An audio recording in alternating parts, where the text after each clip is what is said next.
Now this is another book that I've had for quite a long time. It's Sketching Landscapes in Pen and Pencil by Joyce Percival. Now this book was published in 2004 by the Guild of Master Craftsmen. It's a paperback with 144 pages, and something I really like about this book, it's partly that I really like Joyce's style of drawing. I really like the fact that it covers all of the elements. It's very comprehensive. There's quite a bit of writing, but there's also lovely extracts from Joyce's sketchbooks. So we start off with the introduction, using a sketchbook, subjects and styles, materials, understanding basics, colour, using photographs, looking at scenery, looking at townscapes, buildings, plants, water, earth and sky, and still life. Now a lot of books on landscapes, you won't get the amount of detail that you have in here. So I really like everything about this book, and it's really interesting because Joyce used to be an architect and she's got a very unique style which really appeals to me. So we start off with using a sketchbook, viewfinders, drawing complex scenes. You'll see these little boxes throughout the book. So there is quite a bit of writing compared to some books, but there's also lovely extracts from Joyce's sketchbooks, and I really think it's a book you really need to study and to read everything. Don't just skim through. It's okay if you just skim through to start with, but then go back to the beginning and read everything. It's really interesting. Now I like this chapter, subjects and styles. Now look at this lovely sheep. It's just got so much character, and it just looks so easy when you see how Joyce would draw a sheep and a cow, and got a little scale for people there. Really, that just really made me laugh. I just thought that is so sweet. You can see the character on the face of that little sheep, and it's just a tiny sketch with no real detail. So we'll have a look at the other pictures and we'll see a little bit more. I also love the way she draws plants. For some reason, I don't know why, but Joyce just makes it all look so easy, and it all feels achievable.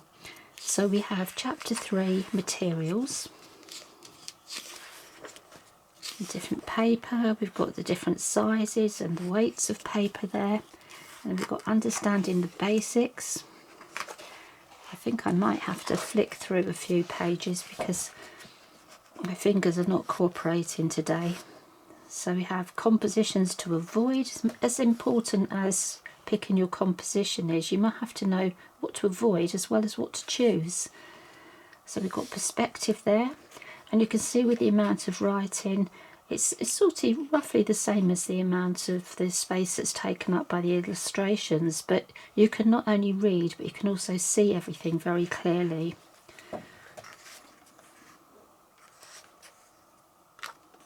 Reflections there, textures and tonal ranges, the direction of the lights.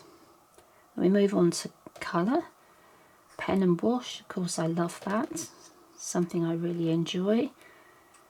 Coloured pencil, using photographs, collecting photographs. There we go, collecting photographs. I collect a lot of photographs, constantly taking photographs. Looking at the scenery, mountains and hills, looking at townscapes. So we don't just have landscapes in the countryside, we've also got the towns as well in here. This is why I feel it's such a good book and so comprehensive. We have different types of building here.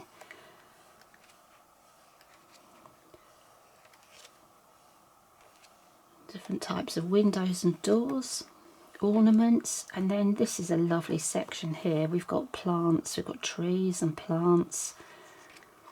And I've said before, but I really like Joyce's style. I think it's really, it just appeals to me so much.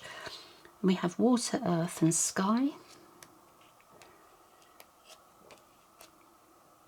And still life. So we've got shells here and pebbles and windows, and then at the end here we have a picture of Joyce. And interestingly enough, I did actually have one of Joyce's other books years ago, Architecture for Dolls' Houses. So that's a book I no longer have, I'm afraid, but I will keep this one forever because I love this book. Now we have an index, and this is also interesting. In a lot of the, well, in a few of the Guild of Master Craftsmen books that I have seen at the back this index of all the listed books that they published at the time. So obviously that will have increased a lot now because this is an old book, but that was a useful reference to have. And they also had magazines there. I don't know how many of those are still going, but I just feel this was just another little element that makes the book quite unique. So there we have it. I think this is a really special book. I really loved it when I bought it. It's going back onto my favourite shelf. Unfortunately, it's been packed in a box since I moved because I may have mentioned before we lost some of our bookcases to water damage. So now I'm reorganising, and this is going back on my favourite shelf, and it's one that I'll be hanging on to. So that's just what I think a really lovely book on sketching landscapes. It's got everything you need in that book, and it's easy enough for a beginner to use. And I'm sure even if you've been drawing landscapes for a while, if you love pen and pencil, you're going to pick up some tips from Joyce.